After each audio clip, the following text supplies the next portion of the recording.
Muy buenos días a todos y feliz viernes 27 de noviembre de 2020 en este episodio que es el número 175 de Contestamos a tus preguntas. ¿Quieres tener un abogado que conteste a todas tus dudas en menos de 24 horas sobre derecho laboral y de la seguridad social? Pues bien, déjame explicarte qué es Capmany Premium. Con Capmany Premium vas a contar con un abogado, siempre el mismo, especialista en derecho laboral y de seguridad social, que contestará estas preguntas en menos de 24 horas y que además gozarás de descuentos importantes en la prestación de los servicios del despacho. Para más información, puedes hacer clic en el enlace que hay aquí arriba o en los detalles de este vídeo.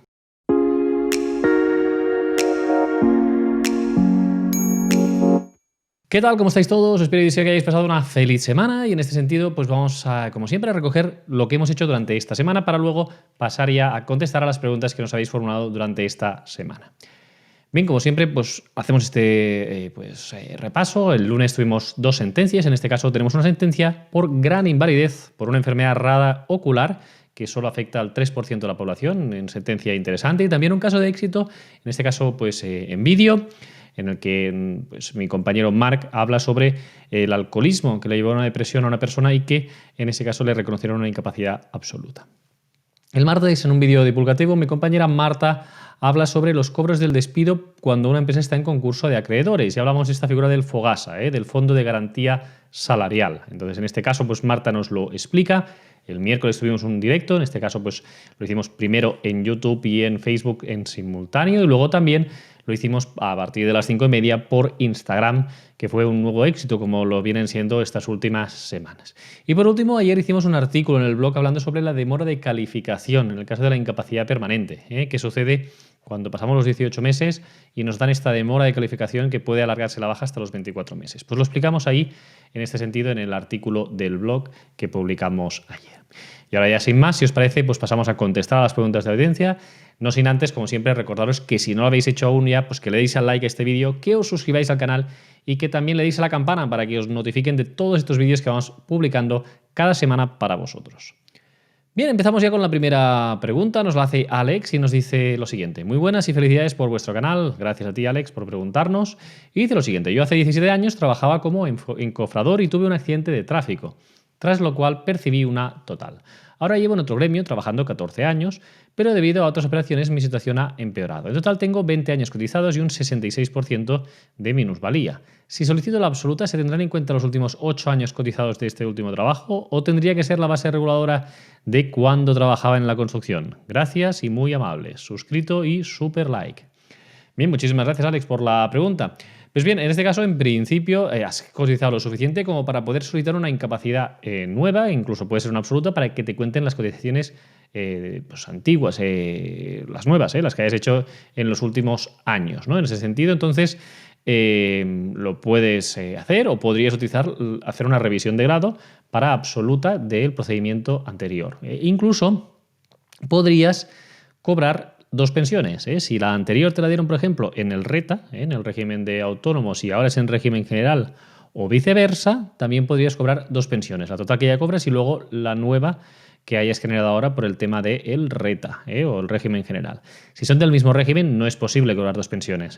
O revisamos la anterior que ya tienes con la base reguladora antigua a la absoluta o se hace una nueva solicitud y te la pueden reconocer ahora una absoluta sin tener en cuenta la anterior, es decir, pues regularizando el proceso actual, ¿de acuerdo? Entonces, como son patologías distintas y no es una agravación de la anterior, se podría solicitar una nueva pensión de incapacidad. Muchísimas gracias, Alex, por la pregunta. Vamos con otra pregunta que nos la hace en este caso Esther Cajal y dice lo siguiente. Después de 12 meses de baja, he pasado por el tribunal y me la han prorrogado 6 meses más. De momento ahora me paga el INS y cobro más que trabajando, pero no sé por qué. ¿Prorratea las pagas el INS? Un saludo. Bien, muchísimas gracias por la pregunta, Esther.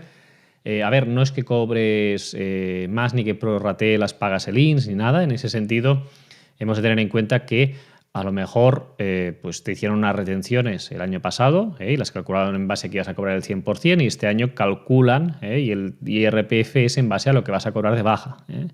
Pero cuando estamos de baja siempre cobramos menos. Se cobra el 75% de la base de cotización del mes anterior a la baja, ¿de acuerdo? Y entonces se cobra ese 75%. Ahí se le tiene que aplicar pues IRPF y la cotización que corresponda como deducción.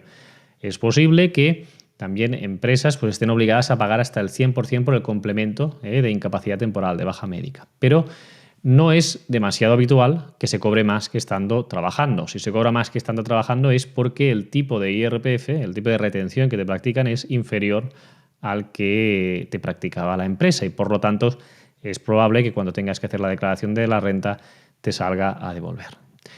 Muchísimas gracias por la pregunta, Esther. Vamos con otra pregunta. En este caso nos la hace Isabel López Gomariz. Dice, buenos días, si tengo la pensión no contributiva y ahora me han aprobado la orfandad porque mi padre falleció, ¿tendré problemas de cobrar las dos? Bien, muchísimas gracias por la pregunta, Isabel. En todo caso, la gran mayoría de pensiones contributivas, como puede ser la orfandad, no son compatibles con una pensión no contributiva. Entonces, lo más recomendable sería que cobraras la orfandad y si esa pensión no llega al mínimo que se requiere, podrías pedir la pensión no contributiva del ingreso mínimo vital. Pero ya os digo, la teoría general, no sé en concreto cuál es la que estás cobrando como no contributiva, por eso no te puedo contestar en concreto, pero que sepas que sepáis que la mayoría de pensiones contributivas son incompatibles con una no contributiva. Es decir, si yo estoy cobrando una pensión contributiva de jubilación o de incapacidad permanente, no voy a poder cobrar ninguna pensión no contributiva, ningún subsidio, ¿de acuerdo? Porque es incompatible en la mayoría de ocasiones, insisto, y que se tiene que ir al caso y que en algunos casos sí que es compatible, en virtud de la situación de la que se provenga y en virtud de lo que se haya generado como derecho y demás. Pero el principio general es que pensión contributiva con pensión no contributiva no son compatibles. Muchísimas gracias, Isabel, por la pregunta. Vamos con otra pregunta. Nos la hace alias Ben y dice lo siguiente. Comentáis en vuestros vídeos que es conveniente que se realice un informe médico actualizado, tanto del médico de cabecera como del especialista. En mi caso voy a cumplir los 18 meses de baja y el problema es que no me han vuelto a ver el especialista. Las fechas han coincidido con la pandemia, las anularon y han pasado meses y sigo sin citas médicas de especialidades y sin tratamiento. Supongo que por fecha me darán el alta sin mayor miramiento. ¿Qué debería hacer si el problema es que no me ve el especialista? Supongo que no seré la única en este caso. Gracias. Bien, Alias, pues no eres la única, por supuesto, sois muchísimas las personas que tenéis este problema. Derivado de la pandemia, se han anulado muchísimas visitas de seguimiento de especialidades, ¿no? de médicos especialistas, incluso intervenciones quirúrgicas se han cancelado y pues en muchas ocasiones no es posible tener informes médicos actualizados. Entonces, no eres la única, hay muchísima gente en esa situación y es un problema. Pero sí que es importante tener este tipo de informes médicos. ¿Qué hacer en ese sentido? Pues insistir consultas externas para que os lo puedan hacer diciendo que tenéis esta citación del tribunal médico. En esos casos lo suelen hacer. Aunque les cueste un poco, pues es normal que lo hagan, lo habitual. Y si no, buscar pues alternativas. Buscar pruebas objetivas que puedan acreditar, aunque las tengas que pagar, yendo a un médico privado, que puedan acreditar cuál es tu situación. Me lo invento, si es por una cardiopatía, pues te puedes hacer un ecocardiograma de forma privada. Si es por un tema pues, pulmonar o cardíaco también, puedes hacer una prueba de esfuerzo. Si es por un tema de una falta de movilidad articular, ¿no? de alguna lumbalgia o alguna tendinopatía, o cualquier tipo de lesión que implica dolor y fuerza, ¿no? de esa articulación, pues te puedes hacer una prueba biomecánica. Entonces yo sí que recomendaría que como mínimo fueras con esto. Si en tu caso además añades que no tienes ningún tipo de tratamiento, ni farmacológico, ni de rehabilitación, ni de nada, lo más probable es que, como bien dices, te den el alta. Lo que tendríamos que ver entonces en tu caso es qué secuelas tienes de esa enfermedad o lesión que padeces. Entonces lo más sensato sería que si cuesta mucho en la sanidad pública, pudieras ir a un médico privado o buscar alguna prueba objetiva, como te decía, sería las dos recomendaciones más importantes. El problema del médico de cabecera, como comentabas, es que el valor médico-legal que se le da al informe médico de cabecera es muy bajo. No se le tiene en cuenta prácticamente y, por lo tanto, la recomendación sería que podéis ir a un especialista. Muchísimas gracias por la pregunta y mucha suerte en tu caso y esperemos que no te acaben dando el alta si no estás para trabajar, Alias. Vamos con otra, nos lo hace Mari Castellanos y dice: hola, me pueden despedir por ineptitud sobrevenida por haber sufrido un atraco en el trabajo y no poder hacer mi trabajo desde ese día. No estoy bien a pesar de estar medicada y después de haber estado desde baja desde 15 meses. Muchas gracias, saludos.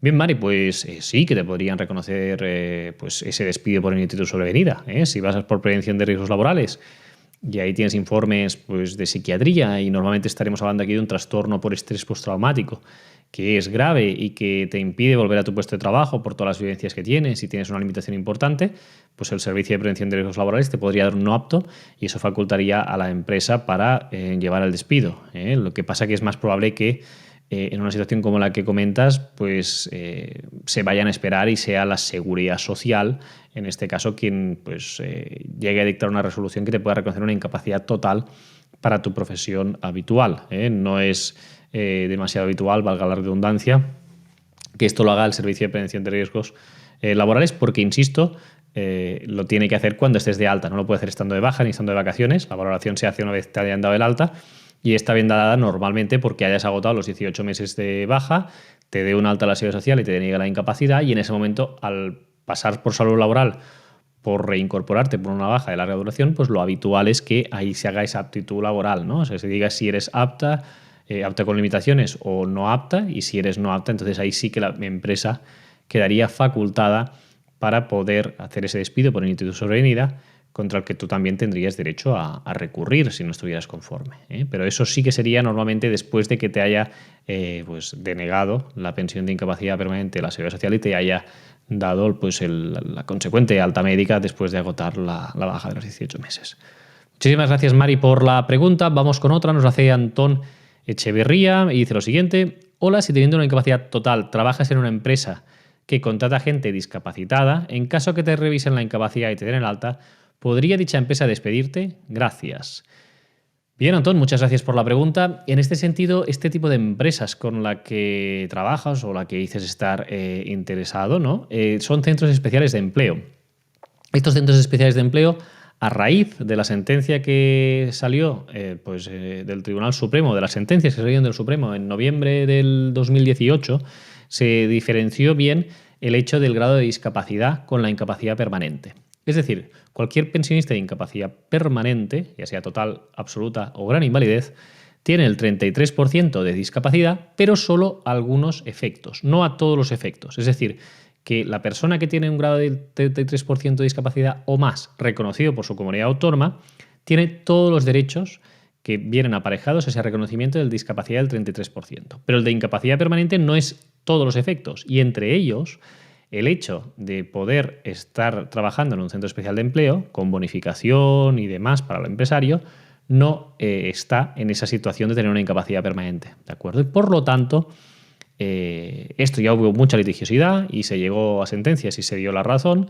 Para poder trabajar en un centro especial de empleo no vale con una incapacidad permanente exclusivamente, sino que se debe haber tramitado el grado de discapacidad. ¿Qué quiero decir con esto? Que podría pasar, como bien decías aquí, que te quiten esa total que tienes reconocida, pero como sigues con un grado de discapacidad por la comunidad autónoma del 33% más, no se extinguiría el contrato. Por lo tanto, aquí lo importante en este caso, Antón, no es tanto lo que sería el grado de incapacidad permanente, sino el grado de discapacidad reconocido por tu comunidad autónoma. Muchísimas gracias, Antón, por la pregunta. Vamos con otra pregunta. En este caso nos la hace Miguel Jesús Sánchez Díaz y dice lo siguiente. Antes de todo, agradecerte que orientes a tus trabajadores, que ante esta tormenta de dudas guíes a las personas. Muchas gracias, Miguel.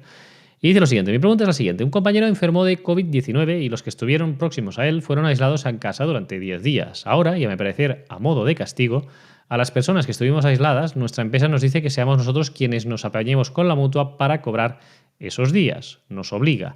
¿Es legal que sea el trabajador quien tenga que mover los documentos y no la empresa, como siempre se hizo cuando uno de esos trabajadores tuvo un accidente laboral? Mil gracias. Bien, muchísimas gracias, Miguel, por la pregunta. Lo primero que debemos saber aquí es que en estos casos no es un accidente laboral. El diagnóstico del COVID ya se dijo desde un inicio, que hubo un poco de polémica y de lío. No es que sea un accidente de trabajo, sino que es enfermedad común. Lo que pasa es que los efectos económicos se asimilan al accidente de trabajo. ¿Qué quiere decir esto? Pues que cobras desde el primer día, porque en una enfermedad común ya sabéis que los 3 primeros días de baja son a cargo del trabajador, es decir, no los cobras. Entonces, en este caso, sí que cobras el 75% ya desde el primer día de baja. Esto normalmente se hace por el médico de cabecera, ¿eh? El médico de cabecera hace esta gestión con el Servicio Público de Salud y a partir de ahí hay esa baja y se abona normalmente directamente por la mutua de trabajo, ¿de acuerdo? Pero no es el trabajador el que tiene que hacer ninguna gestión porque si estás aislado por COVID, pues obviamente no tienes que ir en ese sentido al centro de salud, ¿no? Al médico de cabecera para hacer los partes oportunos y por lo tanto esta es una cuestión que se hace interna y no es el trabajador que lo tenga que hacer, sino que directamente el Servicio Público de Salud ya notifica a la empresa después para que tengáis ese abono. Por lo tanto, no es que tengáis que vosotros hacer ninguna gestión, sino que directamente, tampoco la empresa, sino que esto a la empresa les notifica más tarde pues este proceso y vosotros pues simplemente tenéis que esperar a cobrar y lo vais a cobrar sin ningún tipo de problema. Muchísimas gracias, Miguel, por la pregunta. Vamos con otra pregunta. Nos hace Ramón Navarro, que nos dice lo siguiente. Buenos días. En vía administrativa me han denegado la incapacidad y tengo celebración de juicio en febrero de 2020. Las bases de cotización 2021 supongo que será. Las bases de cotización posteriores al expediente, es decir, lo que le he trabajado durante este tiempo, ¿se tendrá en cuenta a día de juicio? Gracias. Pues no, Ramón. Cuando vas a juicio hay una resolución que es la que tú impugnas, ¿no? Esta resolución que te ha denegado la Seguridad Social, pues esa es la que tú vas a juicio con ella. Entonces, desde esa resolución ya se ha hecho el cálculo de la pensión de incapacidad y son con cotizaciones anteriores a esa resolución. Por lo tanto, todas las cotizaciones posteriores hasta que llegue el juicio, lo que tú hayas cotizado, trabajado, etcétera, no se tiene en cuenta a los efectos de la pensión que te pueda quedar. Es totalmente nulo, no se tiene en cuenta y se mira hacia atrás desde el momento de la denegación de esa incapacidad permanente. Muchísimas gracias por la pregunta, Ramón, y mucha suerte en tu juicio. Vamos con otra pregunta, en este caso Mariona Casas, y dice lo siguiente. Hace 5 meses que estoy de baja médica y aún está por confirmar mi diagnóstico. Con todo esto no me han renovado el contrato y he pedido la incapacidad temporal ya que no me dejan pedir el paro. ¿Cuánto tarda en saberse la resolución? Y si me la aprueban sin diagnóstico, ¿qué pasa? Me inquieta mucho este tema. Bien, muchísimas gracias por la pregunta. A ver, cuando estás esperando en un caso así una incapacidad permanente, lo primero que tenemos que hacer es saber que haya un diagnóstico y que se hayan agotado las posibilidades terapéuticas. Es decir, hasta que no sepan qué es lo que tienes, no deberías valorar el pedir una incapacidad permanente. Y el motivo es este, porque se debe pedir una incapacidad permanente cuando, sabiendo cuál es la enfermedad que tienes y con un diagnóstico certero, pues se ha intentado pues, todos los tratamientos posibles y no has mejorado. Porque si sabemos un diagnóstico, a lo mejor hay un tratamiento que hace que tú puedas mejorar esa capacidad de trabajar y esperemos que sea así, que tú puedas recuperar y volver a trabajar. Entonces, lo primero es saber el diagnóstico de la enfermedad, ver qué posibilidades terapéuticas hay, es decir, qué tratamientos, qué fármacos, qué tipo de intervención te pueden hacer en su caso. Y una vez que se ha hecho todo esto y si aún así no mejoras, entonces ¿cuándo deberías pensar en una incapacidad permanente? En un caso como el tuyo, lo mejor es alargar la baja lo máximo posible hasta que haya un diagnóstico, un tratamiento y finalmente pues la posibilidad de terminar unas secuelas. Muchísimas gracias, Mariona, por la pregunta. Vamos con otra pregunta que nos la hace Barry y dice lo siguiente. Hola, buenas tardes. ¿Para qué sirve el informe de síntesis? Si sirve para saber más de lo que viene en la resolución. Muchas gracias, como siempre, y un gran abrazo. Bien, pues efectivamente, el informe de síntesis es un informe que hace, pues en este caso, el Tribunal Médico. Y ese informe pues dice detallado todo lo que ha pasado en esa exploración que os hayan hecho física cuando hayáis ido al Tribunal Médico y recoge todas las observaciones que ha hecho de los informes médicos aportados o de los informes médicos que puedan tener acceso.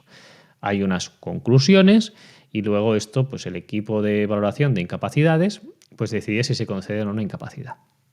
Normalmente, cuando os envían una resolución tenéis una de las páginas que es el dictamen propuesta.